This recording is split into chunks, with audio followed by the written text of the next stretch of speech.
That way, when we go through each There's chart, some I don't questions. have to. Yeah.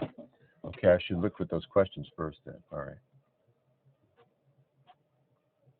Okay, then while these things are printing out, I'll go ahead and deal with the questions. So,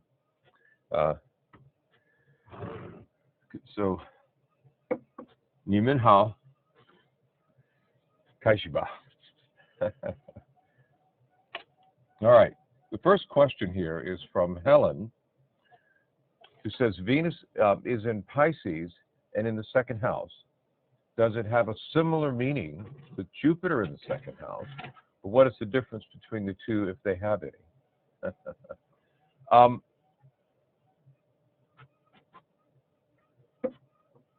It's interesting, you know, both Venus and Jupiter tend to be associated with things that we consider to be pleasant, which is Venus, or beneficial, which is Jupiter. 那么 Helen 的问题是，金星在二宫是不是也代表钱来得快也去得快，像木星一样？这两者的区别又是什么呢？老叔说很有意思。你们知道金星和木星呢，他们两个好像一般我们来看，金星好像是代表那些让我们愉悦的事物，而木星呢又是代表那些对我们有益的事物。Now, if we are looking for the difference, we need to think about what is the difference between Venus and Jupiter first. 如果我们要想这有什么区别，我们要想金星和木星有没有区别？ Because Jupiter is much more excessive than Venus. 因为木星会比金星它更过分的多，过度，木星是比金星过度。Mm-hmm. Now, both of these placements might be generous. 那么两个这样的位置呢，都可能使这个人会比较的慷慨。But the generosity, I believe, in this case, has more to do with if both of them. Oh, I see. She's only saying Venus is in Pisces, Jupiter is not. Okay. All right. I get it. I get what she's asking me. Venus in Pisces would seem a little bit similar to Jupiter because Pisces does not have any boundaries. That's what she's really asking me. 那么如果是金星在双鱼座，金星在双鱼座有点像那个木星，因为双鱼座它是没有边界的。But you know, it would depend on the sign that Jupiter is in. 但是呢，这其实是取决于木星在什么样的星座。If Jupiter was in Pisces, they would both be much more similar. 如果木星在双鱼座呢，那两者就非常的相似。Now, as you know, or as most of you may know, in traditional classical astrology, Jupiter was associated with the sign Pisces as well as Sagittarius, because they didn't know about Neptune. 正如你们所知，在古典占星中，那个木星也和双鱼座相关，因为那时候的人们还不知道有海王星。And so Helen has noticed a similarity here in expression that I think is very interesting. 所以说，海伦他在这里看到了一些相似性，就是在这些行星表达地方表达的相似之处。However, I don't know how this translates, Felicia, but there is a difference between, let's say, the kind of excessiveness of Jupiter and things being done in a big way, meaning making good money, spending a lot of money, is different than let's say, having no boundaries with Pisces. They're different in that sense. 但是木星和双鱼座的不同是，就是木星，比方说他赚了很多钱，又花了很多钱，但是这和双鱼座的没有边界，这两者还是有差异的。Both of these could have money problems as well, by the way. 这两者都可能有金钱上面的议题。The negative side of Jupiter in the second house is spending too much money. 那么木星在第二宫的负面意义是，它可能是花了太多的钱。And the negative side of Venus in Pisces is being unrealistic about money. 那么双鱼座在二宫的负面的可能性是，他对于钱他太不现实。These are subtle but important differences. 这是非常微妙但是很重要的不同。I hope that answers your question. I think it's a very good question. 我希望这个回答你的问题，这是非常好的问题。Okay, then there's a question about my book, The Soul Purpose, which I know all of you have memorized. 另外一个问题是关于我的书《灵魂的目标》的这本书的，我认为你们大家都背下来了。And here's what you will learn as you get further into astrology. 那么当你进一步深入学占星后，你会学到这一点。Especially in our certificate program, we really talk about this issue. 在我们的高阶学习中。Here's the rule. The chart will tell you whether the house or the sign of the node is more important. 那么这个规律是这样的，星图本身会告诉我们，到底是南北焦点的星座重要，还是宫位更重要。This is one of the keys of learning chart interpretation. 这是我们学习星盘解读的关键所在。So this is an advanced question. It's really almost a beyond intermediate level question, but a good question. 所以说呢，这是一个进阶的问题，是不是在我们中阶这个水平上去问的问题？不过这是个好问题。And I'll answer just a little bit more because we have a lot of ground to cover today. 我就再多回答一点点吧，因为我们有更多的今天要讲。What this means is, by the chart will tell you, is you look at a chart in terms of anything that is repeated and creates a theme.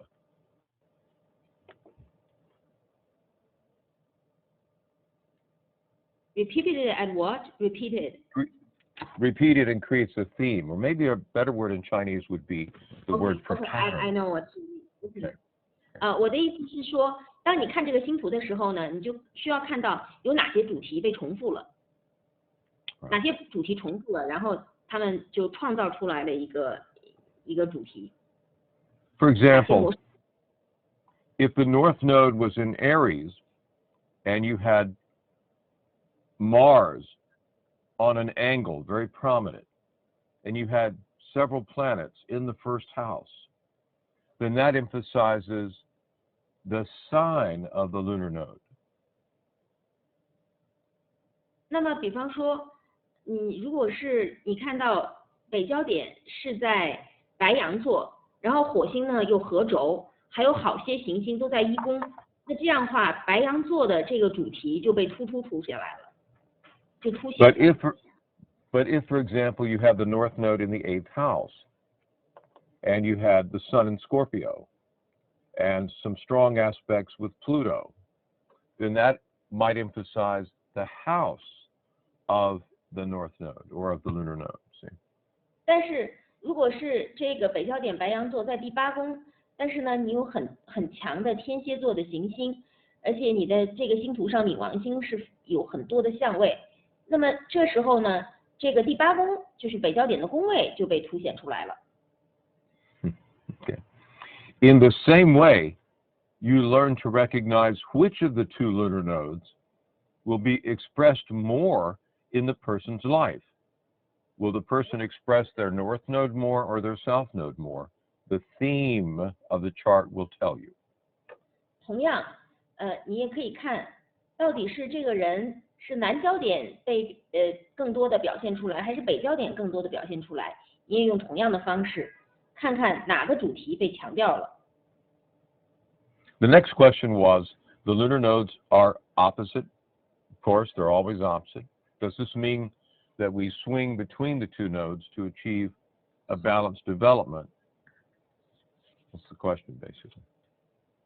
那么另外这样下面一个问题是，南北焦点有天生的冲相位，是不是需要我们不停在之间来回摆动，才能避免一方的过度发展呢？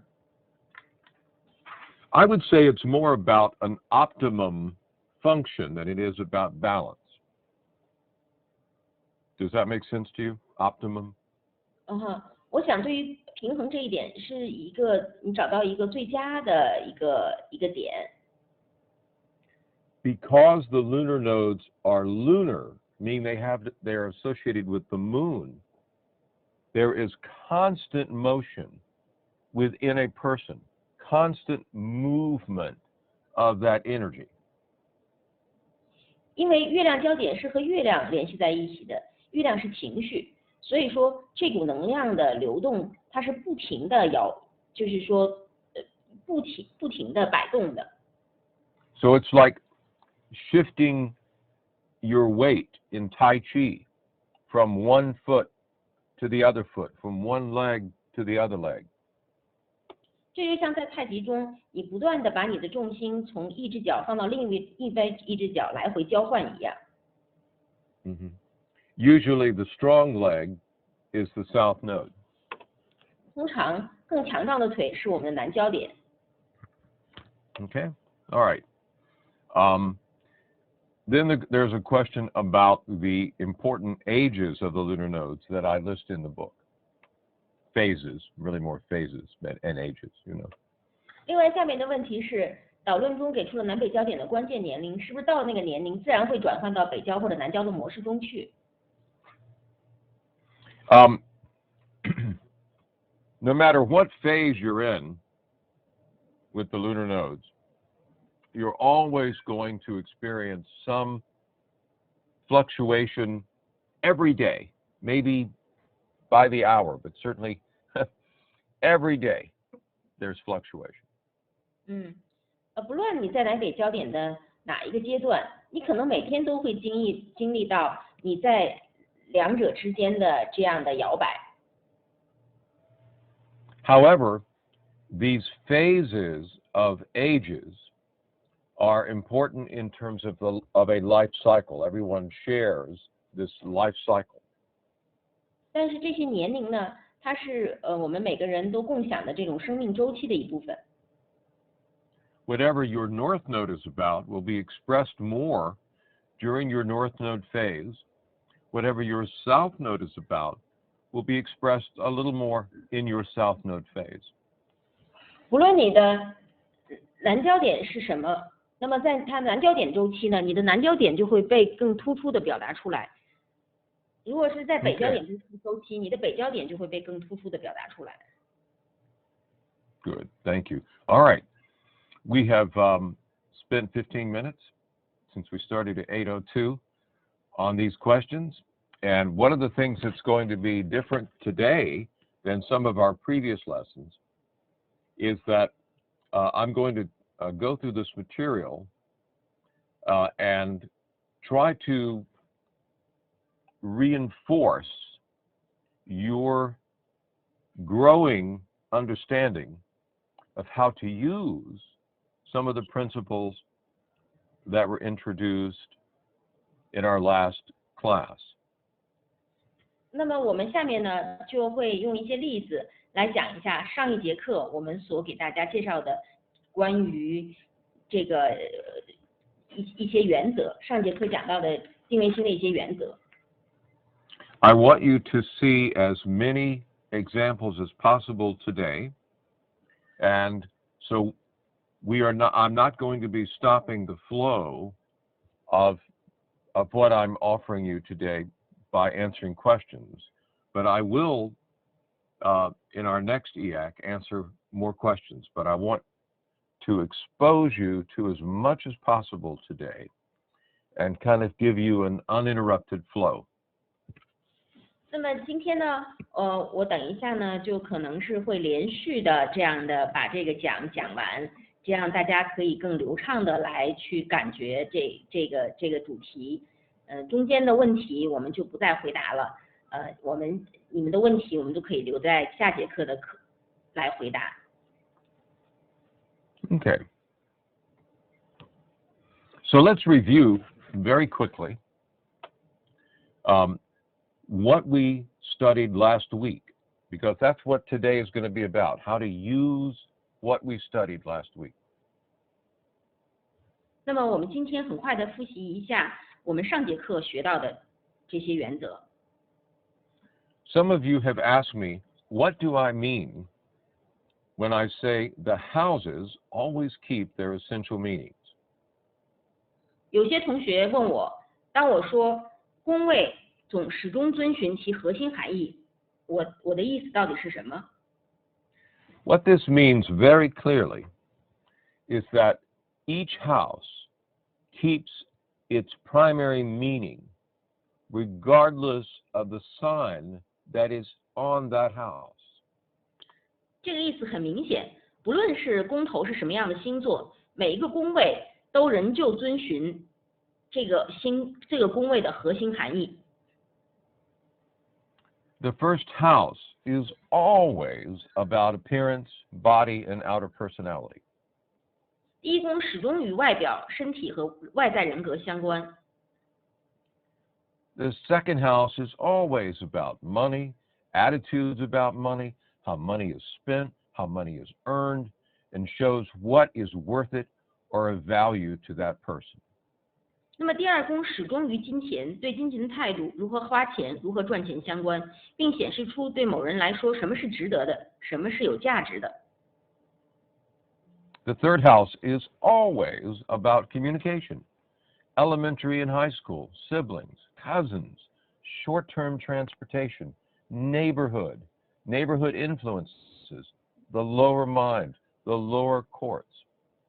第三宫始终与交流、小学和中学、兄弟姐妹、表兄弟、表姐妹、短途运输、邻里影响、低等心智、低等法院相关、低级法院相关。The fourth house is always about home, family, children, environment, property, and privacy. 第四宫始终与家庭、孩子、环境、财产和隐私相关。And so, without me repeating everything that is written here, I hope you get the point. 所以说，我不再去重复其他几个宫位的含义，我希望大家都明白了这些宫位的含义。Right. Because this is fundamental to being able to interpret a chart, that you know these houses always keep the same associations. 那么这是非常关键的，我们解读星图的时候你要注意的，宫位始终遵循其核心含义。Okay. Now, the planets or points contained in a house have priority over the associate planet. 那么第二个 This 原则， okay, go ahead. 第二个原则就是落在宫位中的行星或虚点的优先级高于关联行星。This means the planets that are in the house are more important than a planet associated with the house by the sign on the cusp. 这意味着落在宫位中的行星比因宫头星座而与宫位相关联的行星更重要。The sign on the house cusp indicates how the essential meaning of the house will be expressed. 那第三个原则，落在宫头的星座显示出这一宫位的核心含义将如何表达出来。This means that the sign on the house cusp is important. For example, the sign Gemini on the sixth house cusp implies that short-term transportation, communication, and variety could be obvious features of one's job. 这意味着落在宫头上的星座很重要，比如说双子座落在第6宫宫头，说明短途运输、交流和多样性是这个人工作的显著特征。For example, when I was a student, I delivered newspapers as a part-time job. 比如说，对大卫老师来说，因为他的6宫宫头也是双子座，所以说呢，他兼职是去送报纸，他的有一份兼职是送报纸。This means I drove a car short distances delivering newspapers. 这就意味着他当时是开着汽车，然后他是短途的去送报纸，开车送报纸。I was also a journalist and later worked for Associated Press. 那么后来呢，他成为一个记者，并为美联社工作。Okay. And in the work that I have done as an astrologer, I'm always interested and involved in communication and talking and improving communication. 那么在他作为占星师的这份工作中，那么他总是需要去交流，而且是改善他的交流，跟别人交谈。Okay. An intercepted sign will also express itself in the house, especially if there are planets in this sign. 第4个原则，被劫夺的星座同样会在宫位中表现自己，尤其是如果有行星落在被劫夺星座的话。In other words, an intercepted sign is not swallowed up by the house. If Jupiter is intercepted in Capricorn in the second house, it will still express itself in a Capricorn way. Spending money on something that conveys status is still going to happen. 被劫夺的星座不会被宫位吞没。如果木星在第2宫摩羯座被劫夺，他仍会以一种摩羯座的方式来表达自身。这个人会把钱花在显示身份的事物上。The sign of the associate planet provides additional information about the meaning of the house. 那么关联行星所落的星座为这一宫位的意涵增加了额外的信息。This means that the sign of the associate planet will tell you more about what the house is about. If Capricorn is on the second house cusp and Saturn is in Scorpio, then concerns about financial security is more intense than if Saturn was in Pisces. 这意味着关联行星所在的星座会告诉你更多与这一宫相关的信息。如果摩羯座落在第2宫宫头，摩羯座的守护星土星又落在天蝎座，那么这个人对财政安全的关注会比土星落在双鱼座时更加强烈。Aspects to the associate planet also provide additional information about the meaning of the house. 关联行星的相位同样为这一宫位的意涵增加了额外的信息。This means that aspects significantly modify the expression of the planet and add more complications. If Libra was on the 8th house cusp and Venus was square Uranus, there might be some concerns over the stability of the partner's money. 相位会显著的修正这个关联行星的表达，并添加了更多的复杂因素。如果天秤座落在第8宫宫头，金星4分天王星，那么此人可能会比较担心伴侣钱财的稳定性。Okay. And last but not least is number 7. The house the associate planet is in provides more information about the house it is associated with. 第7个，关联行星所在的宫位提供了更多与它关联的宫位相关的信息。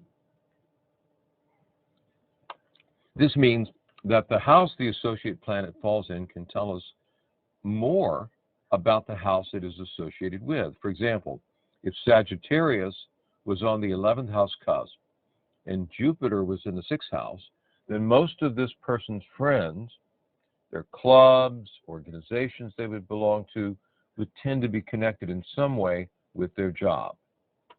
比如说，如果射手座落在第11宫宫头，那么这个射手座守护星木星就在第6宫，那么这个人大多数朋友他所加入的俱乐部或组织都倾向于以某种方式与他的工作相关联。Okay. Now what we're going to do is we're going to take a look at the charts, if we can, of 32 famous people. 那么下面呢，我们来看一看32个名人的案例。And in the case of these 32 charts, you have the name of the famous person on the chart. 那么在这32个星图上面呢，你们都可以有这个人的名字，这个名人的名字。The reason I have given you the charts of famous people is so that you can use these charts yourself to learn more about astrology. 我之所以给你们这些名人的星图，这个是你可以拿这些人的星图呢，去更多的来学习占星。We will also, from time to time, look at the charts from my own files, of which I have thousands. 那么我们也会时不时的从我个人的客户档案中来看，就是我有几千个客户的案例。But the advantage of the chart of a famous person is that it allows you to read about them, to go online and to study the lives of these people and associate that with that chart. 那么名人案例它的一个好处就是你们可以到网上去读这个名人的故事，然后把他的故事和他的星图关联起来。Okay. So let's take some of the principles that we've been learning and apply them right now to these charts. 然后我们来应用这些原则，把这个原则用在这些星图上。Okay. Let's say that this person is coming to you as a client. 我们来说这个人他来找你，他是你的一个客户。And let's say that this individual has a question to ask you. 那我们说这个人有一个问题要问你。And that this question is about their private life, particularly is about their sexual life. 那么这个人他有一个问题是关于他的私生活，那么特别是关于他的性生活。When thinking about their sexual life and a question about their sexual life, you might look at Venus in Scorpio. You might notice that they have the North Node in Scorpio. But what house are you going to look at if someone asks you a question about their sex life? 那么如果有一个人他问你关于他性生活方面的问题，你可能会看金星，比方说在天蝎座，北焦点也在天蝎座，但是你会看哪个宫位呢？ This is correct. You're going to look at the 8th house. I'll let you get that. 你会去看第8宫。And we see that the sign Aries is on the 8th house cusp. 我们看到白羊座在8宫的宫头。Now we all know that the sign Aries is a sign that is kind of impatient, kind of headstrong, has a tendency to take action now and think about it later.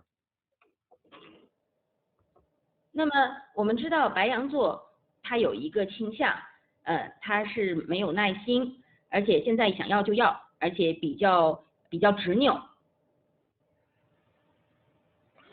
Now, 现在做了，以后再说，后果再说。Let's say that you, in looking at the chart, notice that Mars, which is the planet associated with Aries, is in Gemini and is up here very high in the chart, close to the midheaven. 那么我们说，你看到这个八宫的关联的行星是火星，它在双子座，而且它在这个星图的最高处，和中天非常近。Okay, now, suppose this client says to you,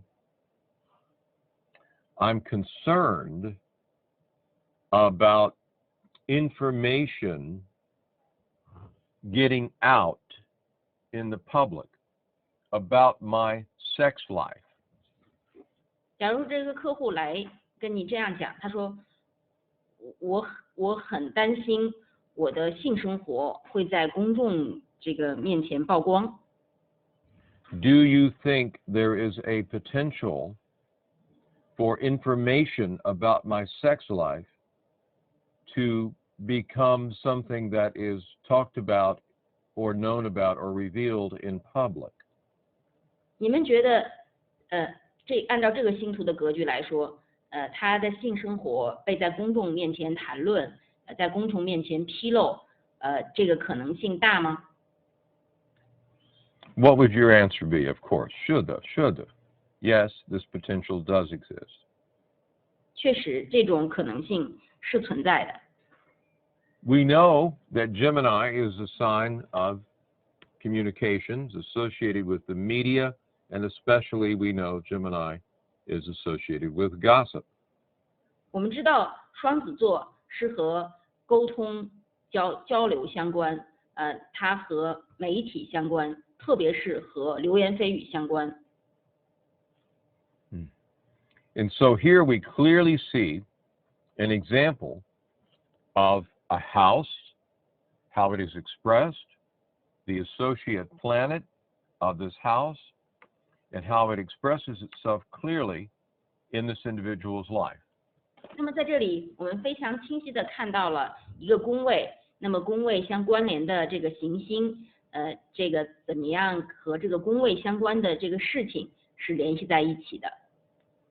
Now, if on your own time you would like to investigate this chart further, I encourage you to do so because it is a very interesting and revealing chart.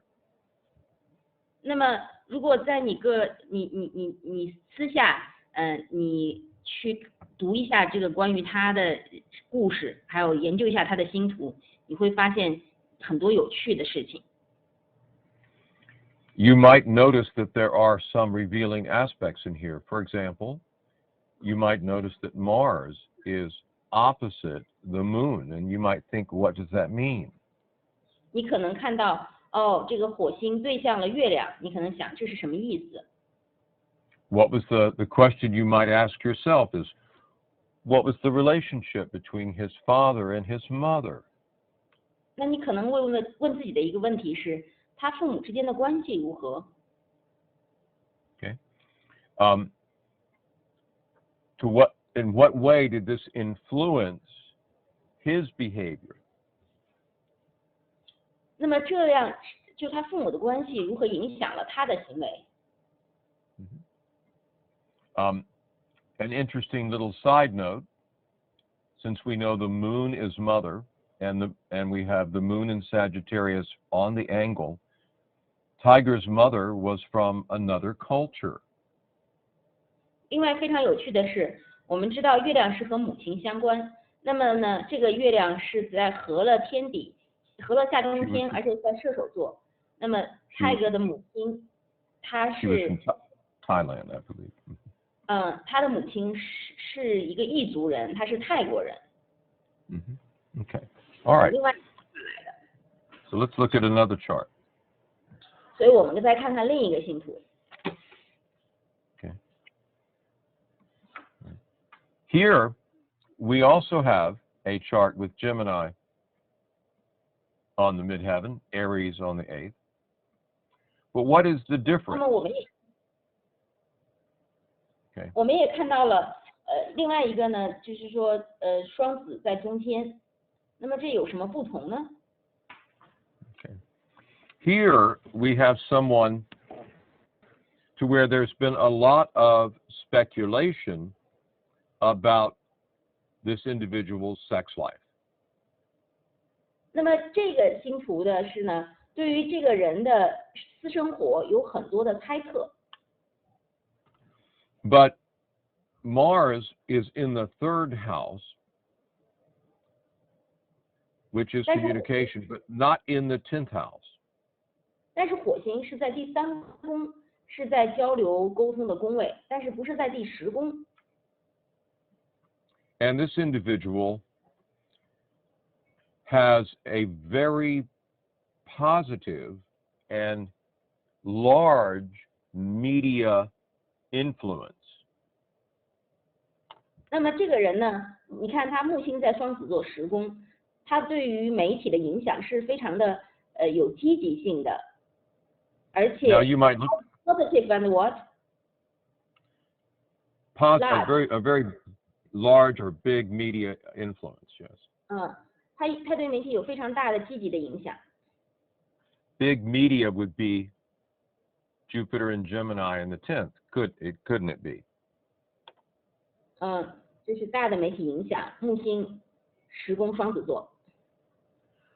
But you might say, okay, she's got Jupiter in Gemini in the 10th, and what does she talk about? She has talked all about her family, her growing up years. She has written and talked extensively about the abuse she experienced, sexual abuse and early sexual experiences. She has talked about that and written about it extensively.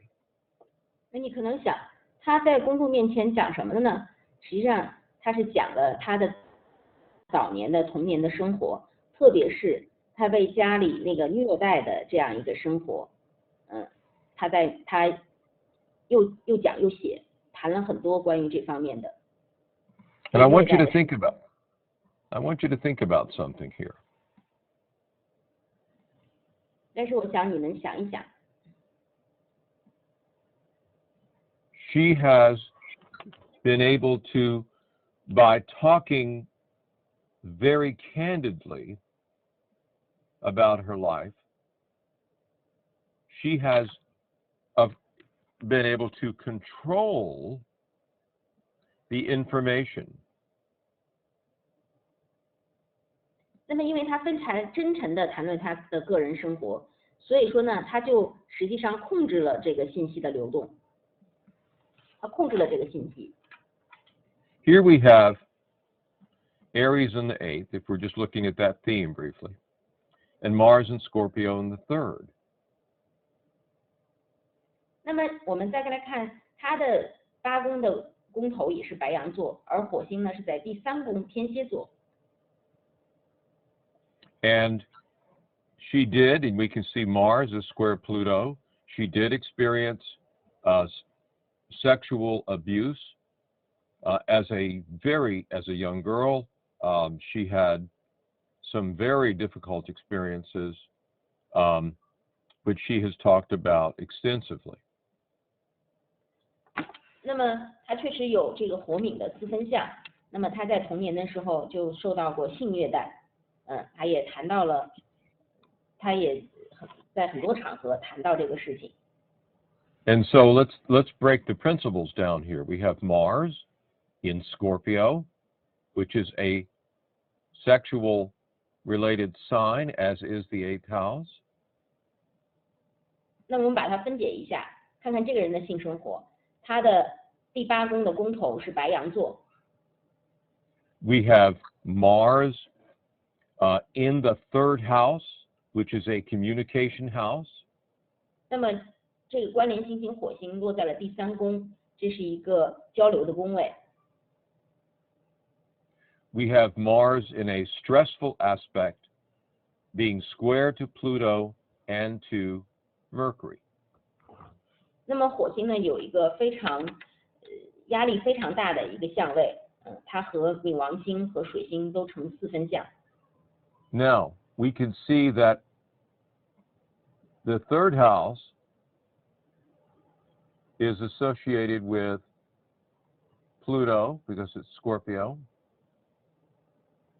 我们知道第3宫和冥王星联系在了一起。And so that repeats, we get this repetition here of the 8th house again, because we've got Pluto is part of this square, rules the 3rd house.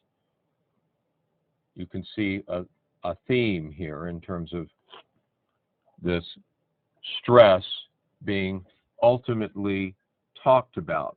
Look at Mercury. 那么这里面都是跟8宫相关的冥王星的这样一个主题。火星是在天蝎座，而且呢，火星又和冥王星成4分相，冥王星又是3宫的宫主星，所以说它这有很多很多的压力、紧张，在最后真正的把它弹出来，是非常大的一个挑战。And then ask yourself a very simple question. What house is Mercury associated with? 那么问你们自己一个非常简单的问题，水星的关联宫位是哪个宫位？ Right. Mercury is associated with the 3rd house. And in this chart, it is also the associate planet of the midheaven. 那么没错，水星和第3宫相关，而且在这个星图中呢，水星正好是有中天的守护星。Okay, so this means that talking, communication, is somehow going to play a role in her career and her job. She has Mercury in the 6th house, Gemini on the midheaven. 这个人中天是双子座，水星又在第6宫，也就是说交流沟通，是他工作中的一个部分。And we see 要跟交流沟通相关。And we see that Mercury and Jupiter are trine. 而且你有看见水星和木星是3合相位。So this is very interesting. The trine provides an outlet, a release for the pressure of this square, of this T-square between Mars, Pluto, and Mercury. 所以说这个水木的3分相呢，就给这个水冥火的这个4分相呢，提供了一个机会，提供了一个出口。它释放了这种压力，缓解了这个压力。And so, what has this individual done in her work, in her career? 所以说这个人他的职业他是做什么呢？他职业是做什么呢？ She started off in her career as a news person, as a television journalist. 他刚开始职业是一个电视记者。What we call a reporter. I don't know what your word is in Chinese. A reporter, news 就 reporter. 是说记者。他是个新闻报道记者。Mm-hmm. But she ended up telling the whole world, writing and talking about the intimate secrets of her growing up years. 那结果呢？最后呢，他告诉整个世界他童年的那些秘密。And eventually, she got so good at being able to interview other people. You can say that. She got so good at being able to interview other people. 擅长于这个谈论这类的事情，最后他就开始采访其他人。That people, because of the questions she would ask people, people would tell her their secrets. 因为他问那些被采访的人的问题，那么最后呢，那些人会告诉他他们自己的秘密。Now think about that. This is Scorpio in the third house. Okay. Pluto and Mercury are involved. 这是在天蝎座三宫的火星，而水星又和冥王星呢，又和这个三宫的火星联系在了一起。And of course, she ended up making an amazing living, one of the most successful individuals in the world, getting people to talk about their private life, to talk about their secrets and their inner motivations.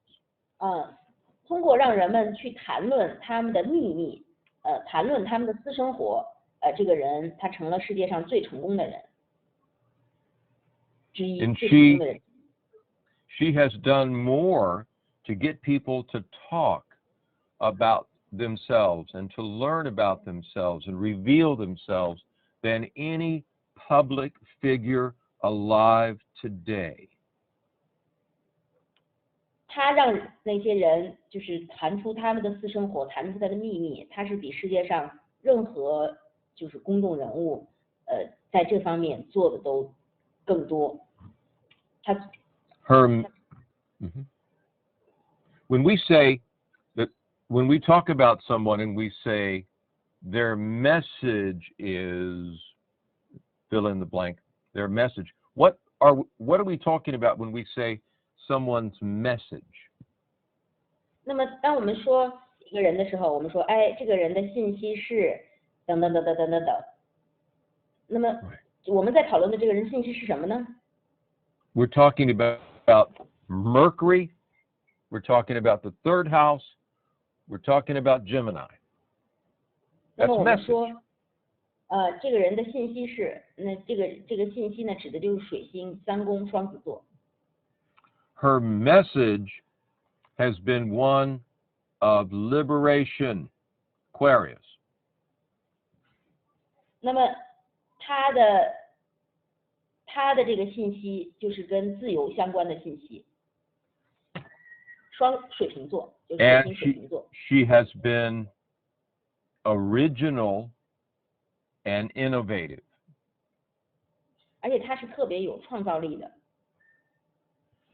So you would say this person has been original and innovative in their work, Mercury and Aquarius in the sixth house, trying to get you to think this through. Okay. 这个人呢，他是一个在工作中非常有原创力的能力的这样一个人。这水星水瓶座六宫。There is a lot more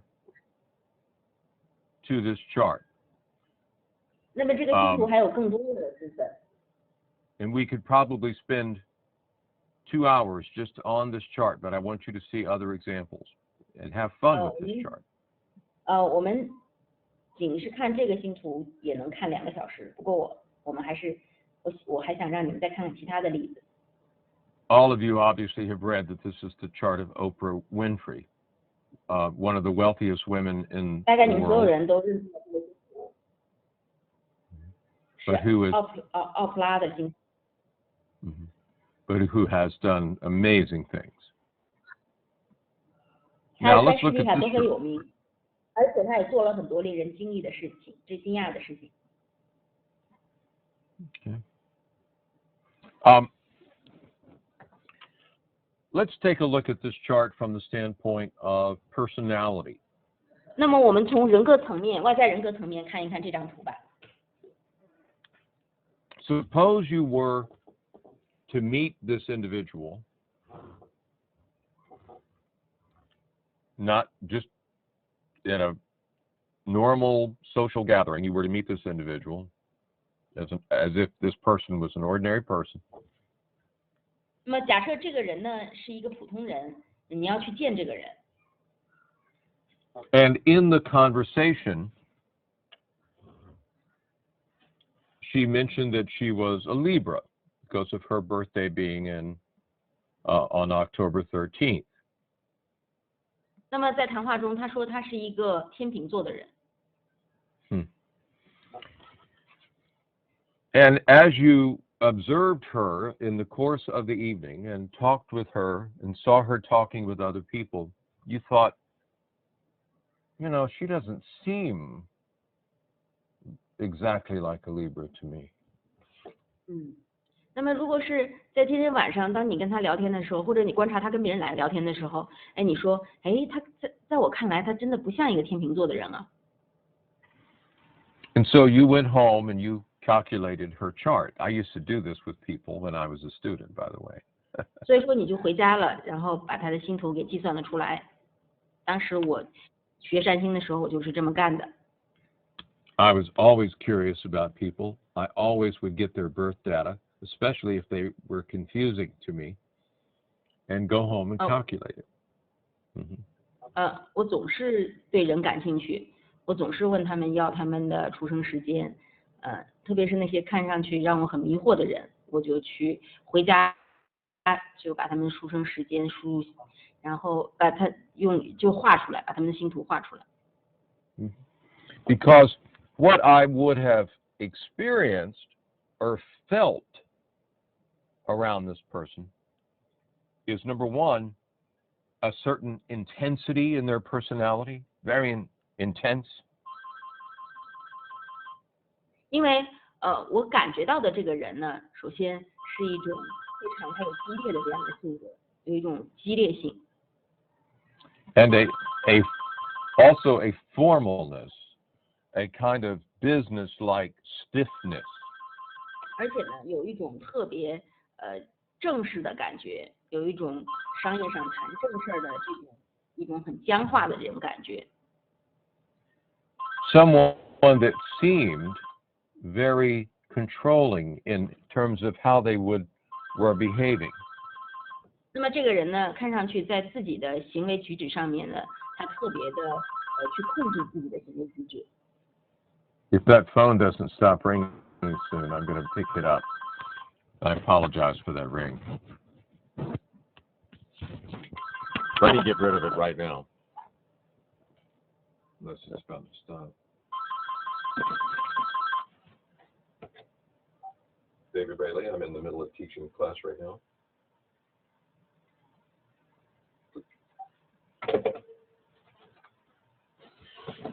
Okay, that took care of that. We might therefore immediately recognize what this intensity and more stiff, can you hear me? We might immediately recognize what this intensity and stiff formal quality to her personality would be when we would get home and calculate her chart. I didn't quite get you just now. Okay. Saturn conjunct the ascendant. We're going to be exploring that. And Scorpio on the ascendant. These are the two things we're going to explore here. Yes. Okay. 那么这个人上升点，土星和上升点在天蝎座。Scorpio is intense. Saturn is stiff, has a formal quality to it. 那么天蝎座是非常激烈的，而土星呢，又是有一种看上去特别正式的这种品质，而且有些严厉。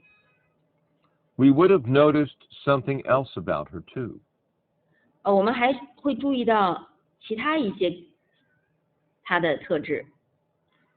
we would have noticed that she seemed to have very intense or strong opinions. 我们也会注意到，他看上去他有非常强烈的这样的意见，他的观点都是很强烈。And then when we calculated the chart, we would see that the planet associated with her ascendant, Scorpio, was in the 9th house of philosophy. 然后我们计算了一下星图，看看和上升点相关的这颗行星冥王星落在了和哲学哲理相关的第9宫。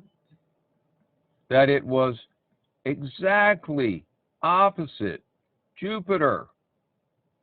而且这个冥王星是准准的对向了木星。And square the sun, widely square, but also square Mars. 那么和火星形成太阳和火星都形成了4分相。So we see someone here who has this intensity and discipline, Saturn. 所以我们看到这个人，他是很激烈，但是呢，他又是去控制自己。And this intensity is fueled by a very intense belief system.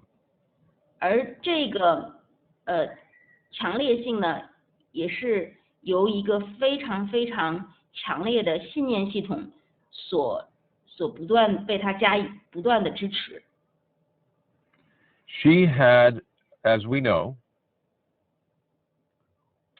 a very extreme conservative philosophy. 这个人有非常非常极端的保守主义的他的世界观。Her philosophy was people should be tough. 那么他的这个原则，他的哲学理念就是人就应该强硬。People should be tough, hardworking. 既强硬又努力。And we can see by looking clearly at this chart why she identified with being tough and hardworking. 我们看这个星图，我们就知道他为什么希望别人认为他就是一个非常强硬同时又非常努力工作的人。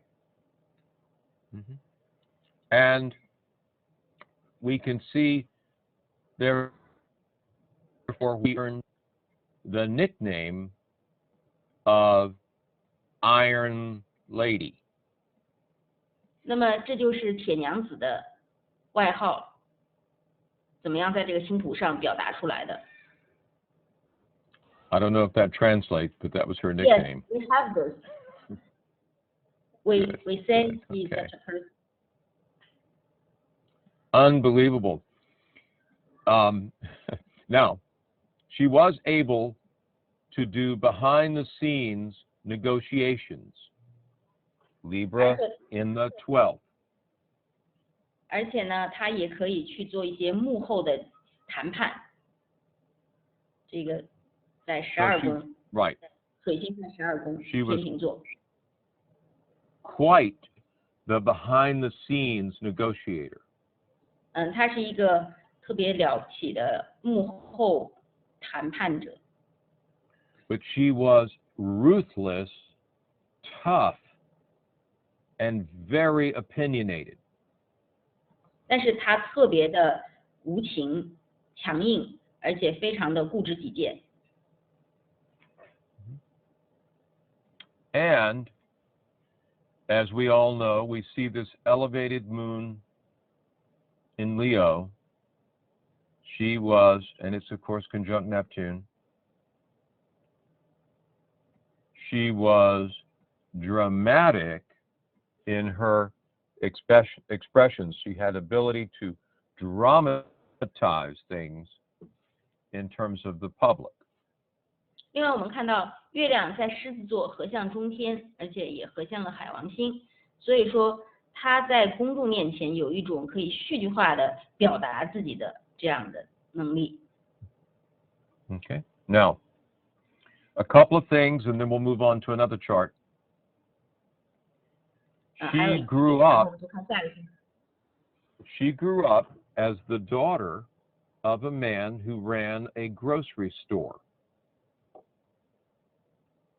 那么实际上他小时候呢是在杂货店长大的。Her father was also someone who had a conservative political philosophy. 那么他的父亲呢也是在政治理念上面也是一个保守主义者。Now, when she did well in school and went on to college and higher education, a lot of the girls came from better families than her family. 当他上学的时候呢，那么他的同学很多人是出生于家境更加良好的这样的家庭。And so some of her intensity, I think, is part of this Pluto-Sun square.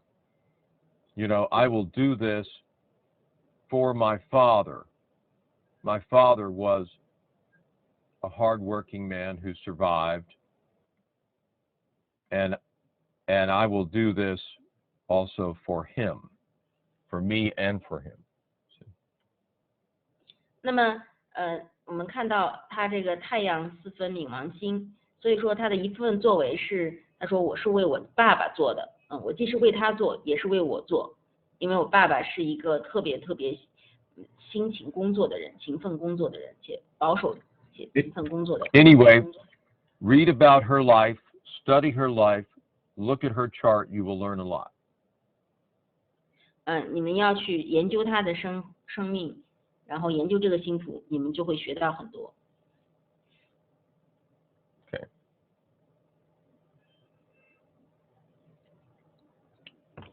Let's take a look at this chart. 我们看看下一张星图。Okay.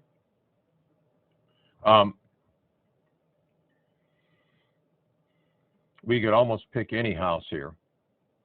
我们可以任意挑一个宫位。Let's just take our pick. Felicia, which house would you like to pick to demonstrate principle here? I can pick any one. Second house. Second house. Second house. All right. Here we have the sign Taurus on the second house. We have the natural zodiac because we have Aries rising. 那么在这个人的星图上，二宫是金牛座，因为它的上升点是从白羊座开始，所以说在这个星图上呢，就是自然的黄道宫位，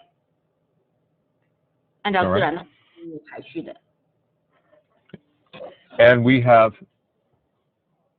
the ruler or the associate planet of Taurus being Venus in Virgo in the sixth house.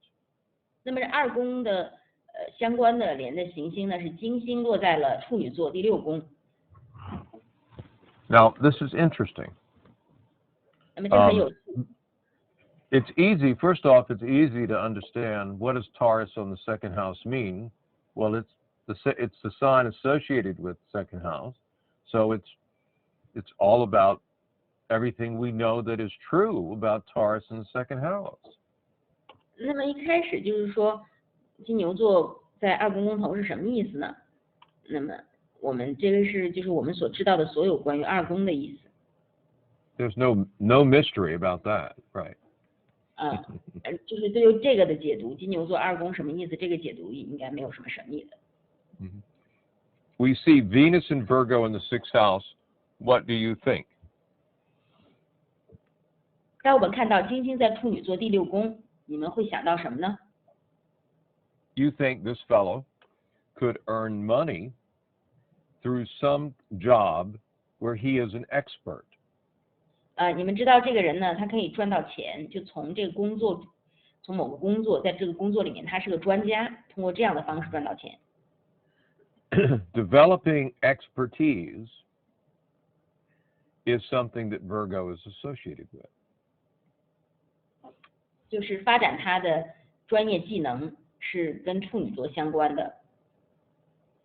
But you might also think other things. You might think this guy is probably fairly picky about money.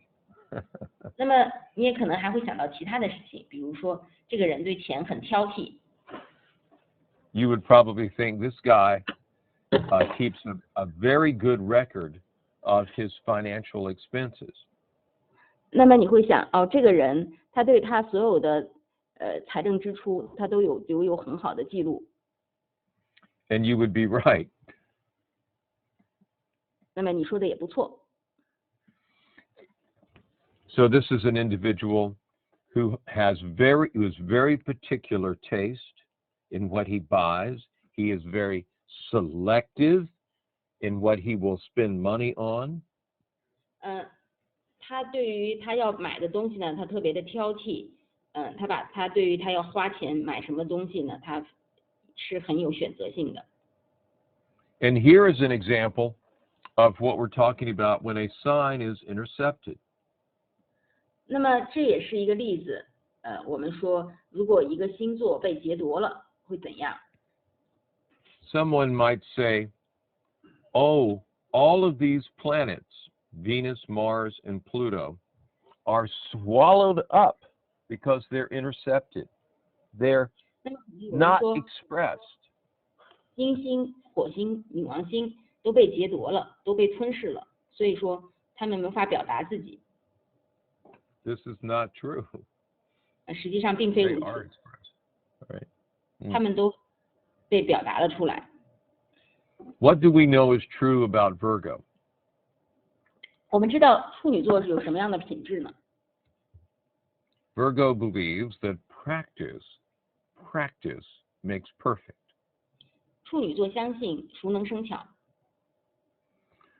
Virgo is someone who will turn their work into something that is where they perfect their skills, perfect the craft of what they do. 在他们的工作中，他们会让自己的技艺变得完美。 Now, if you were only thinking about Venus in Virgo and Virgo in the sixth, you might think this individual could be an accountant. 如果是你只看到金星在处女座在六宫的话，你可能会想，这个人可能会成为一个会计师。 You could look at Venus and you could say, well, let's see, how is Venus aspected? 那么你可以，你看着金星，你可能说，What did you say just now? I said you could look at the planet Venus and ask the question if you were trying to explore the second house. How is Venus aspected? 如果你想去探索这个人的第二宫的话，你要去看看这个金星的相位是什么。 And you would quickly discover that Venus really doesn't have that many major aspects. 你可能很快都发现，金星没有那么多的托勒密相位，没有那么多的主相 In 位。 fact, other than a too wide semisextile to Uranus 而且它有 and 一 a 个 too wide conjunction with Mars, it really doesn't have. It's really an unaspected Venus. 那么它跟天王星有一个比较宽泛的一个半六分相。 In other words, using the orbs that you've learned, you can see that Venus is both intercepted and unaspected. 你看金星既是它既是空相，又是被劫夺的。这个金星既是空相又被劫夺。 And yet it still expresses itself in this individual's life. 但是呢，它还是在这个人的人生中表达出来。how can you learn more? And this is very important. How can you learn more about Venus when there are not so many, when there are no aspects to it? 当金星根本是空相的时候，你对金星能知道什么更多一点吗？ Because you might be thinking this individual probably works or makes their money as an accountant or maybe in banking, something like that. 因为你可能想，这个人可能是一个会计师吧，也许他会在银行工作，类似的。But what planet is associated with Virgo? 但是和处女座相联系的行星是哪颗行星呢？ It is the planet Mercury. 是水星。 And we have Mercury in Leo. 那么水星是在狮子座。And it's conjunct Uranus in Leo here. 而且和狮子座天王星合相。 So that immediately should alert you. You should be thinking, maybe he's not an accountant. 那你可能会立刻想，也许他不是一个会计。 Or if he is, it must be for something really different or unusual. 如果他真的是个会计的话呢，那一定是一个与众不同的、不寻常的事情。 And then, of course, you would see that Leo, if we're talking about employment, is on the 6th house cusp. 如果我们谈工作的话，你也看到狮子座在6宫的宫头。 And that the associate body associated with Leo is the sun.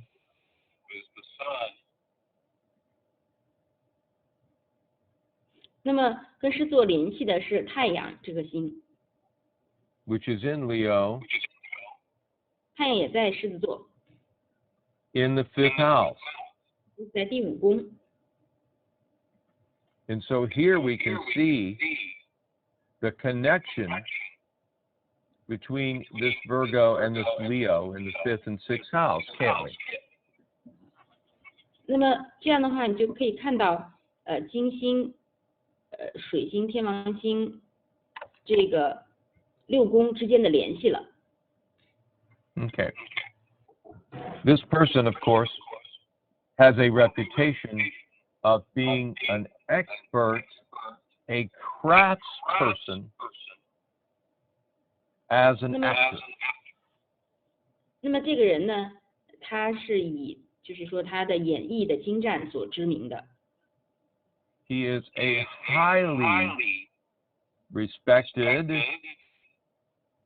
hardworking craftsperson of an actor. 那么他是一个非常被尊重的，就是那种演技派的演员。 He is highly respected by his peers. 他的同行都非常尊重他。你看土星在摩羯座，在10宫， And an expert at what he does.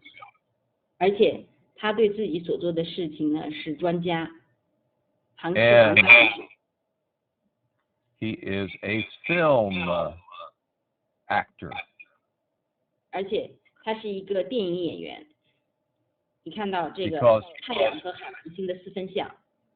The body, in this case the sun, associated with his 6th house, is in the 5th house of creative expression and square Neptune.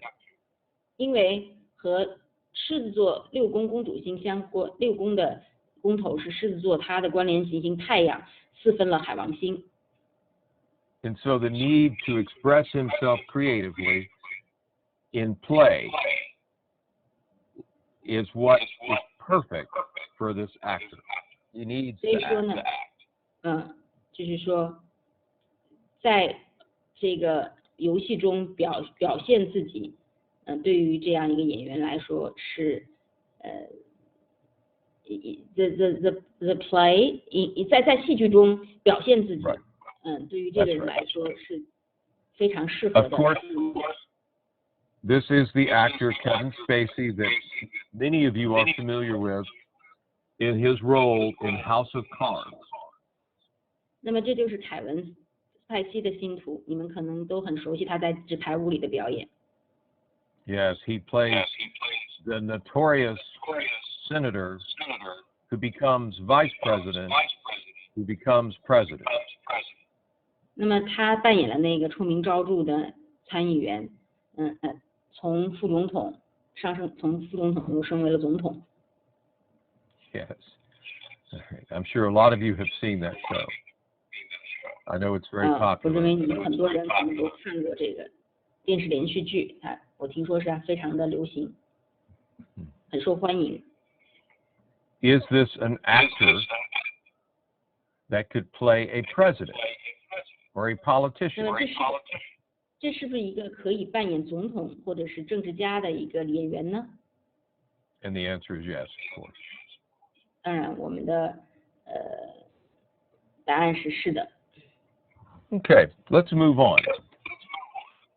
那么我们再往下讲。 Here we have the chart of another individual with a fifth house sun who was not an actor. 但是这是另外一个人的星图，他的太阳也在五宫，但是这个人不是演员， But he was considered a humanitarian. 但是人们称呼他是一个人道主义者。 And we can see all of this Aquarius here. 我们看到这些水瓶座，这 And we 这么 see 多水瓶座， Uranus rising about 6 degrees, less than 6 degrees from the ascendant.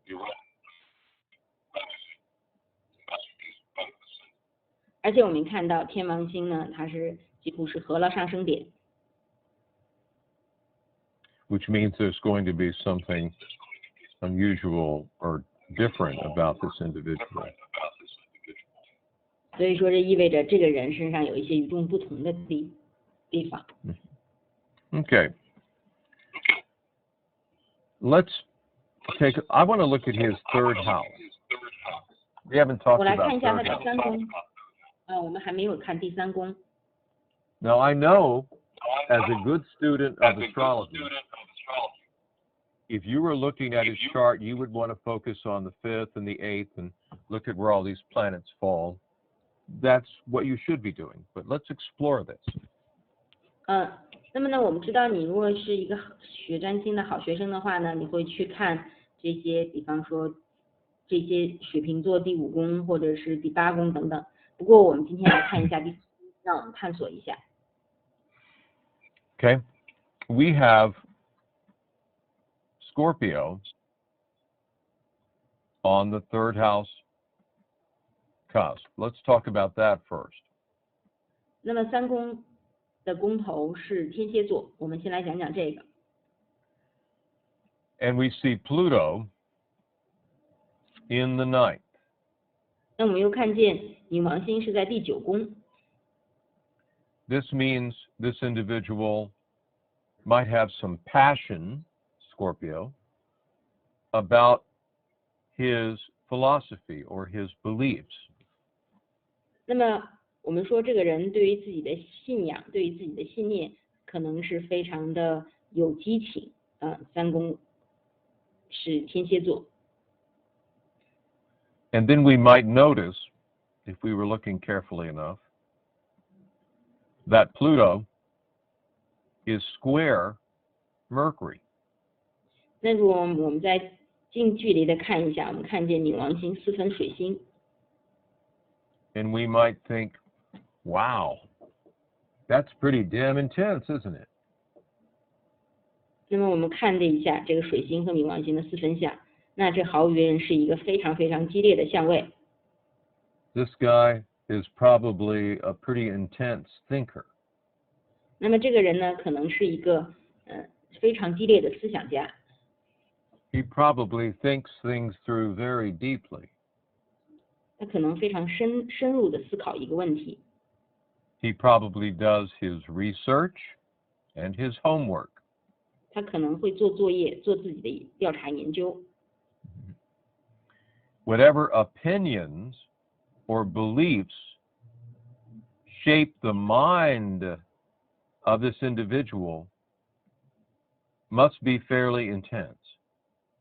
那当一些信念呢，它摇晃了这个人的话呢，那么这个情况就会变得非常的激烈。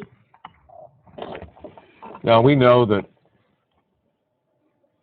Pluto can also be associated with having to face crisis, to face extreme situations. 我们知道冥王星也和要面对危机、面对极端的情境联系在一起。And we see that Mercury is in the 6th house. 我们看到水星在第6宫。And we say, well, that's the natural house for Mercury, one of them, isn't it? 我们说，哎，这是水星自然的宫位啊，2个自然宫位其中的一个。Well, if we think about it in terms of the workplace, the 6th house being, having something to do with one's job, then this means that somehow this man's mind, his intellect, is going to play a role in his job. 我觉得呢，他的 what will play a role in his job? His mind, his intellect. 他的智力肯定会，他的思想会在他的工作中占有一席之地。And this is further underscored by the Gemini on the midheaven. 这个是被中天双子座又再一次强调了出来。Because Mercury is again the planet associated with Gemini. 因为水星是和双子座关联的行星。We see there is other Gemini in the chart, Mars in Gemini, South Node in Gemini. 我们也可以看到其他跟那个双子座相关的，比方说北焦点呀，And here we see that Mars makes this exact trine to, or Mercury makes the exact trine to Mars. 那么我们在这里看到水星和火星形成了紧密的三合相位，三分相位，27, 27, 27。而且和冥王星呢也有这样一个，冥王星也是在27度附近，火、冥、水都在27度附近。Let me tell you something else about this individual while we're at it, because some of you may say, look, he's got Mars in Gemini in the 10th house and Aries on the 8th. Did we know about his sex life? 那么可能我们有同学说，你看他的8宫的宫头也是白羊座，而且火星也是在双子座中天，我们知道不知道他的性生活呀？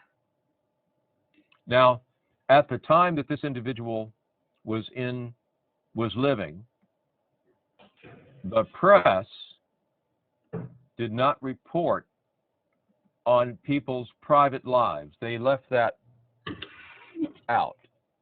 那么在这个人活着的时候呢，当时的媒体不会去报道一个人的私生活。However, this individual has been written about extensively since their death, and he had many affairs. 那么不过 He had 3 affairs going on at one time while he was president. 那么但是当他死后呢，人们写了很多关于他的事情，而且呢，他是有很多很多的婚外情，有一是当他是总统的时候呢，他同时有3个情人。And so, if we are wanting to know, did anyone ever write or gossip or talk about his sex life, the answer is yes. There's been books written about it, and it is something fairly well known now. 那如果有人问有没有人在公众场合有关于他的流言蜚语？那么对这个问题回答是是的。One of his affairs, by the way, was with a first cousin. 那么 Mercury is involved. 那么他的一个婚外情是和他一个表妹的婚外情。看他 So we 的 have 他水星，就是说水星和火星 we 的 have 人。we know the third house is cousins. We have Scorpio on the third house. We have Mercury square Pluto. He had sexual relationships with his first cousin. 我们知道水星和第三宫相关，那么水星呢又私分了冥王星，那么这个人呢和他的大表姐还大表妹他们之间有性关系。And it's not only well documented, there was a movie made about it. 而且还有一部电影就把这个拍摄了出来。Okay, so 都记录在案了。But I want you to think about something else other than just, oh, he had an affair with a cousin. 那么我希望你们还想想其他的，还是不仅仅是他和他的表妹有一个婚外情。Because otherwise that just turns us astrologers into gossips, doesn't it? 不然的话，这就把占星师变成了传递流言蜚语的人了，嚼舌头的人。Again, I'm warning you all to see how you work with these principles. 但是我希望你们去看一看，你怎么样把这个我们所讲的原则贯彻到这些星图中的。You might wonder in looking at this chart, what kind of crisis did this man have that influenced his mind? 你看这个星图的时候，你可能会想，哎，这个人他生命中发生了什么样的危机，影响了他的思想。Because the sixth house is work, but it is also health, the house of health, isn't it? The house of what? Health, Health, job and health. We all know this. The sixth house is the house of job. OK， 因为我们知道第六宫不仅是工作，而且是和健康相关。Okay. This individual experienced a health crisis that actually attacked the nervous system and the muscles. 这个人曾经经历过这个健康的这样一个议题，就是说有一些病菌它攻击了他的神经系统。In his 40s, I believe it was, he contracted polio. 那么在他40岁的时候，他得了小儿麻痹症。Which is a type of paralysis. Paralysis. Yeah, paralysis, meaning the muscles are frozen, paralyzed. 就是说，他的肌肉麻痹了。He was told that his career was over, that he would never be able to be in public office again, and this is long before he ever became president. 在他成为总统前的很长时间，别人对他说，他的职业完蛋了，他永远不可能成为总统。However, he confronted this and continued to make great effort in his career. 但是呢，他正视了这个问题，而且是付出了巨大的努力，在他的工作上面付出了巨大的努力。So his struggle, remember, squares can be about struggle, they're about pressure. 那么所以说他的挣扎，那么要知道分项就是挣扎和压力。So his job was impacted by a health crisis. 所以说他的工作呢就被一个健康的危机所影响了。Okay. And something that would also affect his appearance. Notice we have Aquarius on the 6th house cusp and Uranus conjunct the ascendant. This would affect his appearance. 而且这也影响了他的相貌。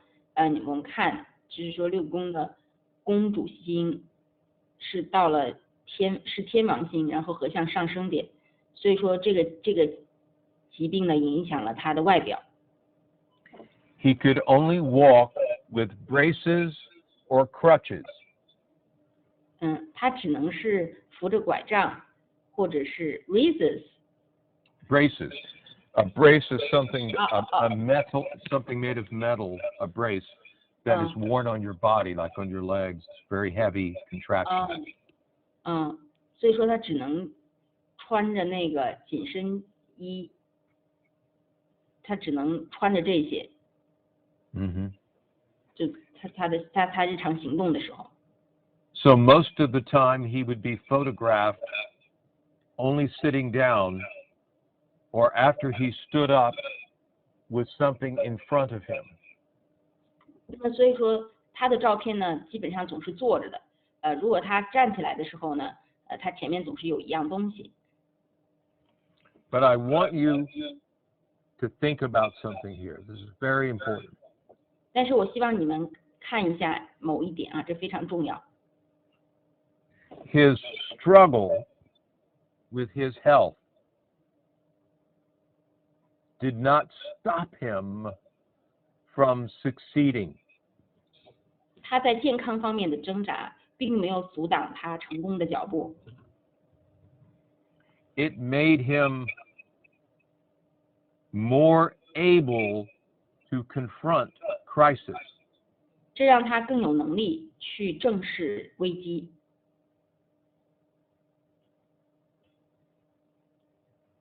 And so,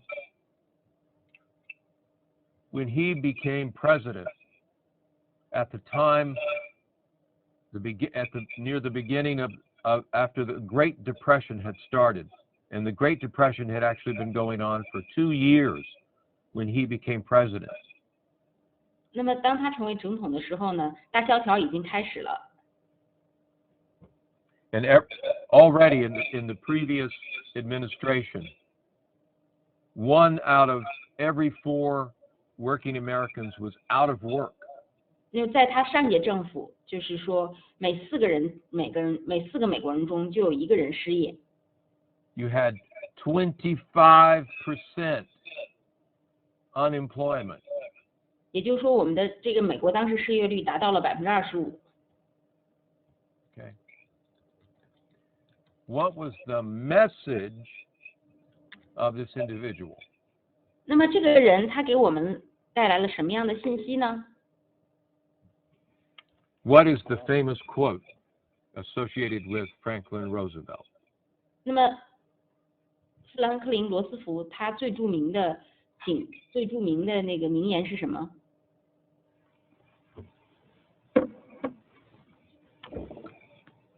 There is nothing to fear but fear itself. 除了恐惧本身，没有什么可恐惧的。Think about that, people. Think. 大家好好想想这句话。This is Mercury and Pluto. 这就是水冥四分相的表达。